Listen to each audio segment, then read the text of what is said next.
भारत एक धर्मनिरपेक्ष राष्ट्र है, लेकिन मैं ऐसा समझता हूं जिनकी सरकार है उन्हीं की बात होगी। मुसलमानों की, जैनों की, सिखों की, रविदासियों की और बुद्धिस्टों की जो आंदोलन कर रहे हैं और पुलिस लाठी मार रही है, मैं समय रहते चेतित कर रहा हूं। सरकार को चिंता करनी चाहिए कि बुद्धिस्टों का अपमान ज्यादा दिन बुद्धिस्ट बर्दाश्त नहीं करेंगे। महाबोधि विहार हमारा हक है और वो देना पड़ेगा।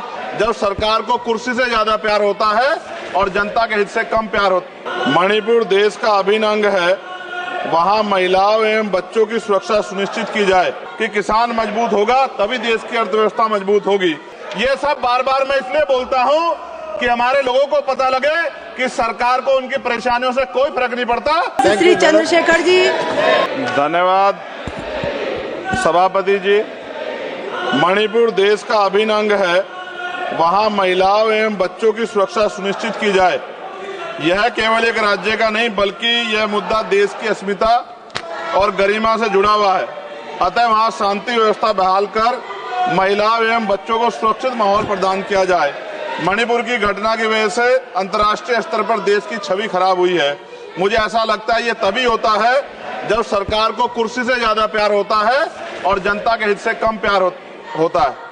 न्यूनतम समर्थन मूल्य किसानों को मिले, बिजली के बिल माफ हो, किसानों का कर्ज माफ हो। सरकार को समझना होगा कि किसान मजबूत होगा तभी देश की अर्थव्यवस्था मजबूत होगी। खाद पर सब्सिडी बढ़ाई जाए, यूरिया नहीं मिल रहा है, खाद का वितरण पारदर्शिता लाई जाए। यदि समय रहते सरकार ने संज्ञान नहीं लिया तो वो दिन दूर नहीं कि देश में खाद्य संकट हो जाएगा। महोदय, गया में महाबोधि विहार प्रकरण जो है, वहां से बुद्धि समाज में चिंता है और आक्रोश भी है। सरकार उसका हल करे, बुद्धिस्टों को उनका हक दे, जैन समाज की भावना का भी सम्मान रखे और ईसाइयों में भी हमले बंद हो और बहुजन महापुरुषों के विचारों को कार्य और पाठ्यक्रम में शामिल किया जाए। आज SC/ST पे एट्रोसिटी बढ़ रही है, जातिगत भेदभाव की वजह से बारातें रोकी जा रही हैं। अभी हाल की घटनाओं में कई ऐसी घटनाएं हुई हैं उत्तर प्रदेश में जहां जातिगत अपमान हुआ है। नगीना लोकसभा क्षेत्र में किसानों की मुख्य आय का साधन गन्ना उत्पादन है, लेकिन न गन्ने का मूल्य में वृद्धि हुई है और न ही मिल द्वारा समय पे भुगतान किया जा रहा है। गन्ना किसान मजबूत होगा तभी ग्रामीण अर्थव्यवस्था मजबूत होगी। साथ साथ SC/ST का प्रमोशन में रिजर्वेशन नहीं दिया जा रहा है, उल्टा निजीकरण करके नौकरी खत्म की जा रही है, बैकलॉग नहीं भरा जा रहा है, पुरानी पेंशन बहाल नहीं की जा रही है।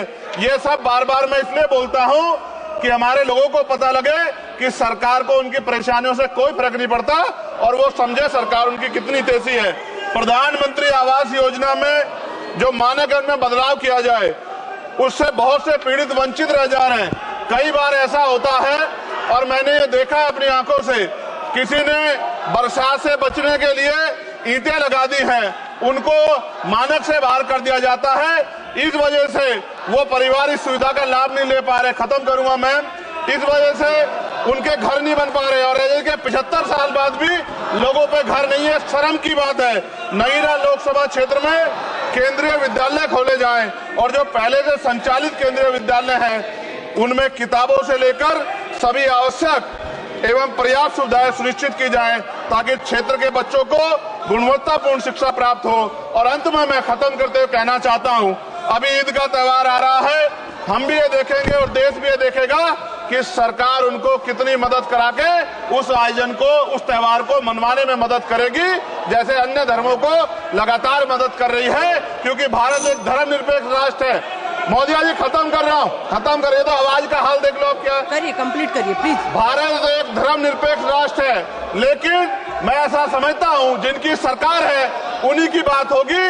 मुसलमानों की, जैनों की, सिखों की, रविदासियों की और बुद्धिस्टों की जो आंदोलन कर रहे हैं और पुलिस लाठी मार रही है, मैं समय रहते चेतित कर रहा हूँ। सरकार को चिंता करनी चाहिए कि बुद्धिस्टों का अपमान ज्यादा दिन बुद्धिस्ट बर्दाश्त नहीं करेंगे। महाबोधि विहार हमारा हक है और वो देना पड़ेगा।